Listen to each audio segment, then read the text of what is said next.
नमस्कार। जय श्री कृष्ण। आज 2 नवंबर 2022 और अक्षय नवमी अर्थात आंवला नवमी, जी हाँ, इसको अमरा नवमी भी कहा जाता है। तो आज के दिन विष्णु भगवान की पूजा का विधान है। तो आप सभी को अक्षय नवमी की बहुत बहुत बधाई और शुभकामनाएं। तो और जिनका भी जन्मदिन है उन सभी को जन्मदिन की ढेर सारी बधाई, ढेर सारी शुभकामनाएं और अच्छे से अपना जन्मदिन मनाएं। ईश्वर आपको सद्मार्ग दिखाएं। और हम आज बात करेंगे अक्षय। देखिए, अक्षय नाम से ही देखिए स्पष्ट है। तो आज के दिन जो पुण्य किया जाता है उसका कभी भी क्षरण नहीं होता। अक्षय यानी जिसका क्षय ना हो तो उसको कहेंगे अक्षय। जिसका क्षरण या नाश मतलब जो खत्म नहीं हो सकता उसकी बात करेंगे। तो ये बहुत ही शुभ माना जाता है और लक्ष्मी प्राप्ति के लिए आज के दिन आंवले के वृक्ष की पूजा करनी चाहिए और प्रसाद रखना चाहिए। और शाम के समय में अगर हो सके तो एक दिया जला करके वृक्ष के पास रखना चाहिए। ये बहुत ही शुभ फलदायक माना जाता है। तो आज की कथा किस प्रकार है, आज हम आपको ये अक्षय नवमी की कथा बताएंगे कि क्या हुआ था। एक बार एक राजा रानी थे, जल्दी बता रहे हैं स्पीड में कि हो जाए। तो रानी हमेशा कुछ ना कुछ हर रोज दान के पश्चात ही भोजन ग्रहण करती थी। तो उनका ये नियम चल रहा था क्योंकि वो बिल्कुल राजा रानी थी, सेठ सेठानी, कई जगह ऐसे करके भी है, लेकिन हम लोग कथा आपको सुना रहे हैं। तो ये कथा है, ये कथा ही कही भी जाती है और आज के दिन सुनी जाती है। इसका अलग ही पुण्य प्राप्त होता है, बहुत पुण्य प्राप्ति वर्धक है, ये ज्ञानवर्धक भी है साथ में। तो क्या हुआ, तो जब रानी हमेशा कुछ ना कुछ, भाई धन संपदा की तो कोई कमी थी नहीं, उनके यहाँ पर इतने सारे नौकर चाकर लगे थे धन को समेटने और अच्छे से रखने यानी धरने उठाने के लिए। इतने सारे लोग वहाँ पर मौजूद हुआ करते थे। उनके 7 बेटे थे। जब 7 बेटे थे तो 7 बहुएं भी आ गई। तो रानी कैसे दान करती थी, तो सबसे पहले वो सोने का दान, एक मुट्ठी भर सोने, मुट्ठी में ही आंवला आ जाता। तो ये भी है मान्यता कि आंवले के जितने सोने का दान या सोने के बराबर आंवला या आंवला सोने का। तो थोड़ा कथा में कई बार लोगों को वो हो जाता है मतभेद। तो एक मुट्ठी भर वो दान करती थी। जब उन्होंने एक बेटे की शादी की, दूसरी बहू जब उनके पास आई तो उसने कहा कि माता जी ये बहुत ज़्यादा दान किया करती हैं, रोज़ करती हैं, वो भी रोज़ का है, तो अगर ये सोने का ना हो के चांदी का करें। तो अब वो आंवले बराबर चांदी का यानी मुट्ठी भर चांदी का दान करने लगी। फिर तीसरी करी उन्होंने, तो उन्होंने कहा सोना चांदी देती है, बताइए पहले सोना दिया करती थी, अब ये कम होता जा रहा है। सोच देखिए व्यक्ति की कैसी है, दे वो नहीं, उनका ही सब कुछ है। तो जब तीसरी बहू की शादी करी तो ये हुआ कि भाई अब तांबे का करिए आप, ये बहुत ज़्यादा होता है, मुट्ठी भर तांबे का वो दान करने लग गई। इस तरह से कहानी है। उसके बाद इसी तरह से पीतल पे आ गई, कांसे पे आ गई। तो सब बदलते बदलते फिर ये हुआ कि अन्न पे आ गई। जब अन्न मुट्ठी भर कितना होता है, इतना सा रोज़ दें, तो उसको भी जब 7 बहुएं उनकी हो गई तो वो जो मुट्ठी भर अन्न भी दिया करती थी, कभी चावल दे दे और कभी गेहूँ, अब वो उस पर भी रोक टोक लगा दी गई। अब तो वो असहनीय बात हो गई। राजा रानी के लिए, वो वृद्ध अवस्था को प्राप्त हो चुके थे, असहनीय बात हो गई थी। क्या रोज़ ये दान का ड्रामा लगा के रखा हुआ है, इनको यहाँ से बाहर करो, ये सब रोज़ नहीं चलेगा। सोना चांदी दान कर करके कितना इन्होंने गरीब और कितनी समस्याओं को इन्होंने निमंत्रण दे रखा है। अभी हम लोग मतलब जैसे लोग लड़ते हैं घर पे, तो उस तरह की वार्तालाप हुई। तो जब ये सब कुछ हो गया तो उनको भगाया गया घर से। तो आप लोग यहाँ से जाइए, और बहुत ज़्यादा परेशान करके रखा हुआ है आपने, रोज़ कुछ ना कुछ तुम्हें दान करने के लिए चाहिए होता है। सोना चांदी सब कुछ दान करके क्या मतलब क्या करना चाहते हैं, भिखारी बना देने, मतलब सोच कैसी व्यक्ति की होती है। कि जो कि कहा जाता है दान से घटता नहीं है। लेकिन बात ये भी है भाई, अभी हम लोग एस्ट्रोलॉजी के अनुसार देखते हैं कि क्या किसको दान करना चाहिए। पश्चात को देखे, अब पता नहीं आपका ख़राब है, दिए पड़े हो, देना चाहिए कि नहीं पता ही नहीं है। तो इस तरह से वो वहाँ से चले गए और बड़े दुखी होकर के राजा रानी वृद्ध हो चुके थे। तो वृद्ध बुजुर्ग हो जा करके गांव से बाहर, अपने नगर से बाहर निकल के जंगल की ओर चल पड़े। जंगल में जा करके एक वृक्ष के नीचे वो लोग बैठे हुए थे। तो कृष्ण भगवान ने देखा खैर हमारे, अब उन्होंने कहा कि हमें ही हस्तक्षेप करना पड़ेगा, इनके साथ ऐसा हो रहा, ऐसा कैसे इनके साथ किया जा सकता है, ऐसे किसने क्यों किया इन लोगों के, देखते हैं क्या होगा।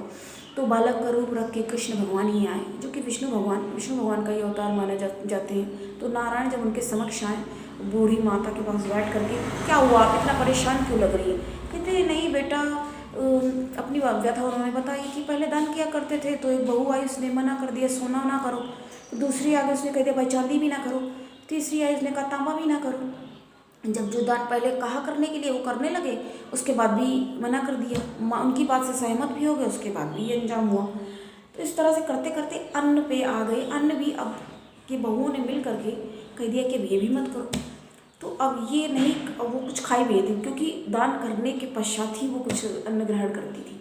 तो उनको लगा कि बताओ, इस तरीके से अगर खाया भी नहीं है और आ करके राजा रानी दोनों लोग यहाँ पर बुजुर्ग वृद्ध महिला ये इस तरीके से बैठी है। कृष्ण भगवान ने उनको देखा तो उन्होंने कहा, अरे आप माता परेशान क्यों होती हो, पेड़ अभी लो आ जाएगा, ये देखो सामने ही पेड़ है। उन्होंने दिखाया तो सामने ही वहाँ आंवले का पेड़ था।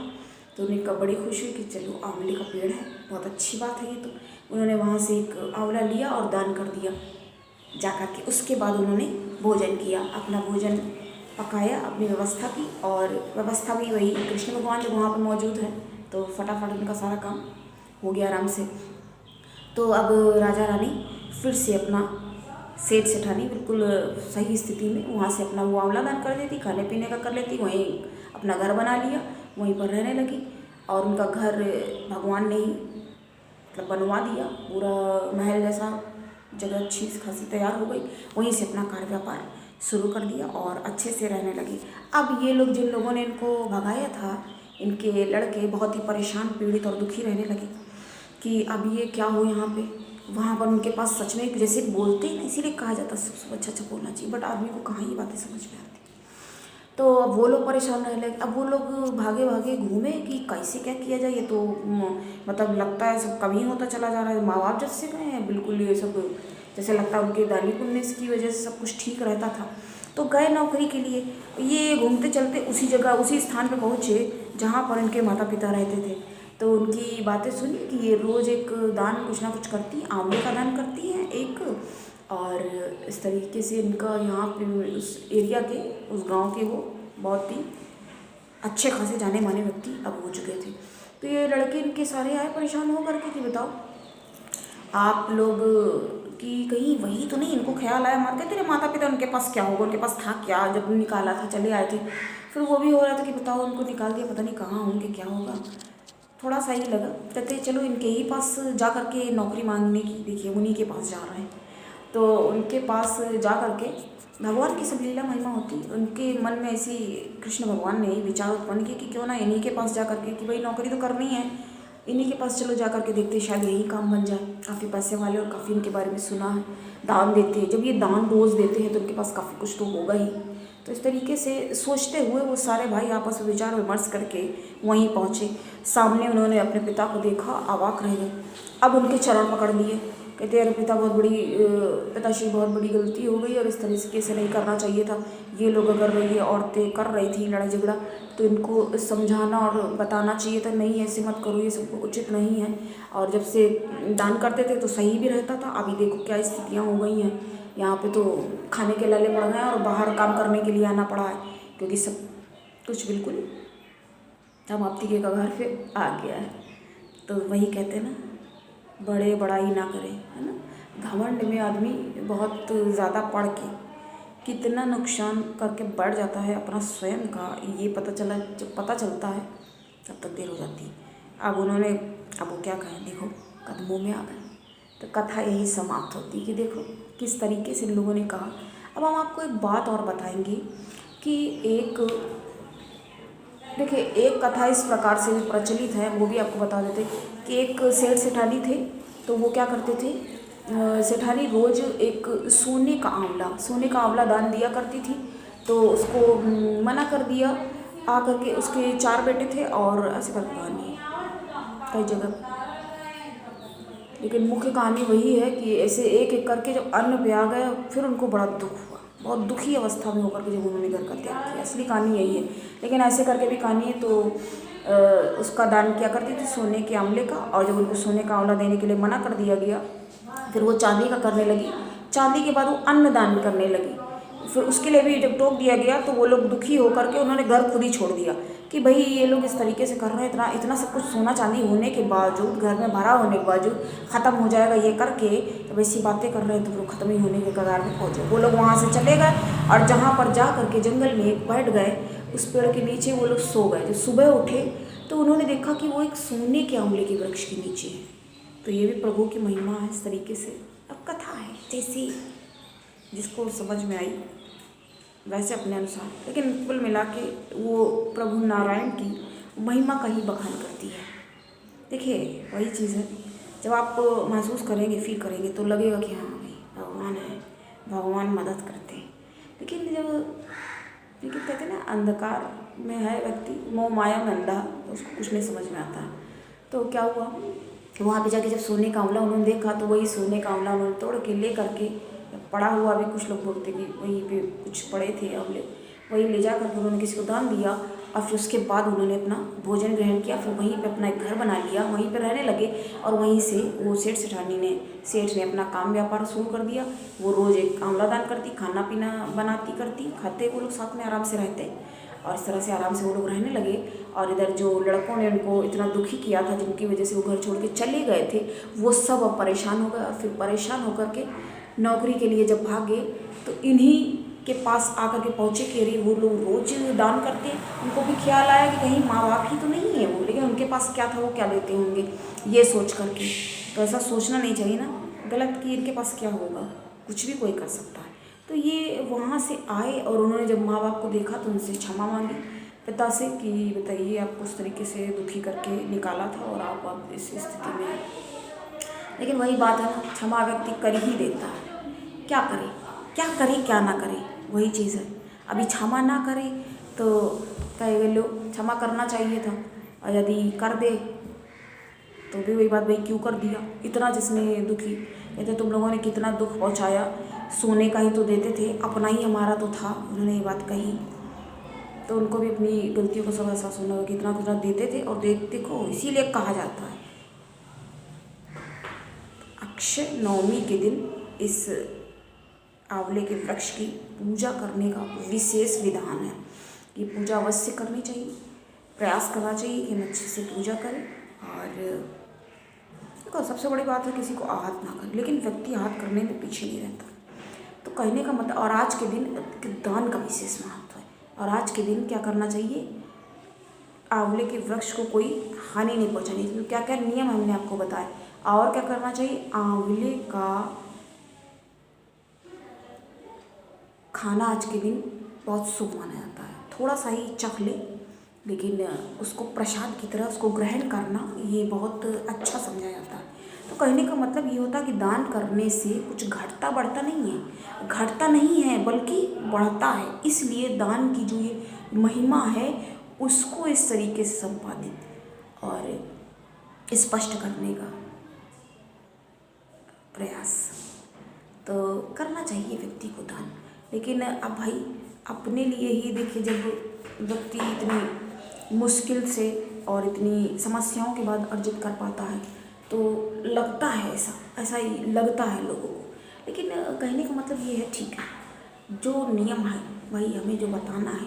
तो ये कहानी हमारी थी, कहानी इस तरह से थी।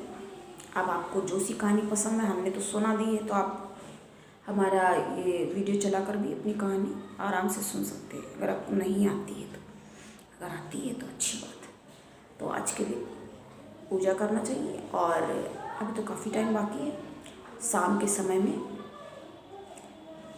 वृक्ष के पास, इसको कहते हैं क्या, संध्या काल, संध्या वदन जैसे किया जाता है, तो वहाँ पर आपको एक दिया जलाना है और विष्णु भगवान को, प्रभु नारायण को याद करते हुए उनसे प्रार्थना करनी है और कृपा बनाए। अक्षय भंडार, देखिए गृहस्थी में व्यक्ति जो जूझता रहता है तो आज के दिन पूजा करना बहुत अच्छा माना जाता है कि हमारे भंडारे जो हैं, हमारे घर के भंडार गृह में कभी कमी न हो और कोई कटौती करने का मतलब प्रयास न हो। इतने अक्षय भंडार माता रानी लक्ष्मी और विष्णु भगवान, देखिए हमेशा लक्ष्मी प्राप्ति के लिए लक्ष्मी की तो पूजा देखिए की ही जाती है, लेकिन विष्णु भगवान की, क्योंकि विष्णु कौन है, क्या कहा गया, बृहस्पति।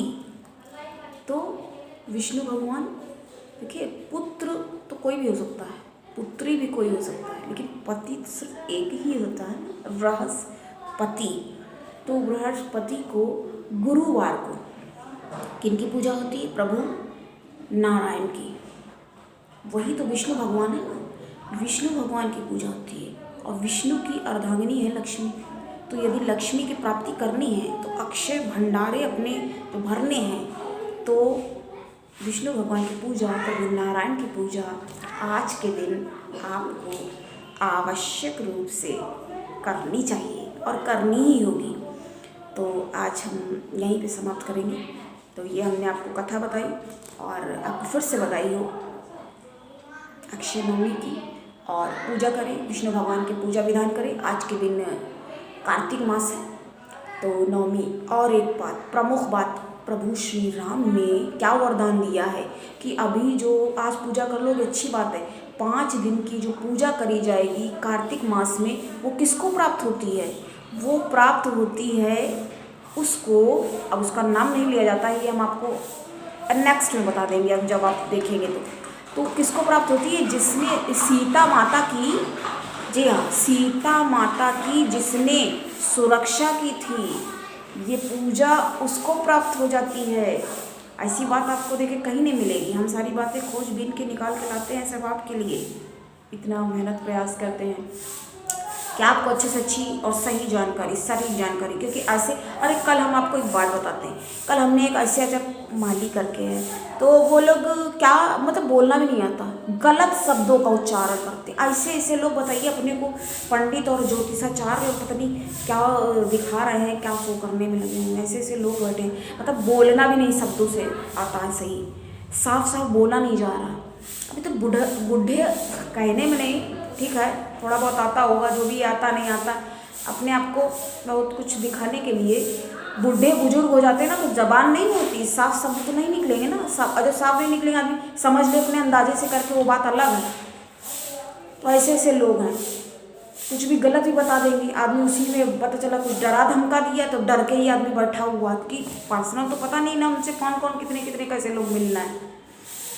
तो समझ लीजिए उनको 5 दिन की पूजा का पूरा फल उनको प्राप्त हो जाता है। किनको, ये हम नाम आपको बताएंगे बाद में, क्योंकि जब रावण ने हरण किया था सीता माता का, तो उनकी कौन जो थी साथ में उनकी सुरक्षा किया करती, तो सुरक्षा जो करती थी दासी, उसको ये पूजा का फल मिल जाता है। ये बात आपको कहाँ मिलेगी, ये हमने आपको बता दिया, मिल गई आपको जानकारी। तो आप आज के दिन तो अवश्य लाभ उठा लें पूजन विधान का। तो आज के लिए इतना ही, मिलते हैं फिर अन्य परिचर्चा में, जो हमारी शेड्यूल चल रहा है तो चल ही रहा है। मिलते हैं फिर अन्य परिचर्चा में, और इसका नाम भी हम आपको रिवील करेंगे बाद में। और कैसा लगा आपको, अगर आपने नहीं देखा, शालीन मार्गी हो चुके हैं 23 अक्टूबर से, तो उसको आप जाकर के देख लीजिए सभी राशियों का। अगर आपको पूरा नहीं देखना कोई बात नहीं, आप अपनी राशि का देख लें। और बुध हुए हैं मार्गी, और आज देखिए दिन भी है बुधवार का, और आंवला हरा होता है और बुधवार का दिन है, क्या बढ़िया संयोग है। तो आंवला आप थोड़ा सा चखिए और खाइए, जितना आप खा सकें, थोड़ा सा ही प्रसाद की तरह, और अच्छे से अपना ये पर्व जो हर्षोल्लास के साथ मनाएं। और मुझे दीजिए इजाज़त, नमस्कार, जय श्री कृष्ण।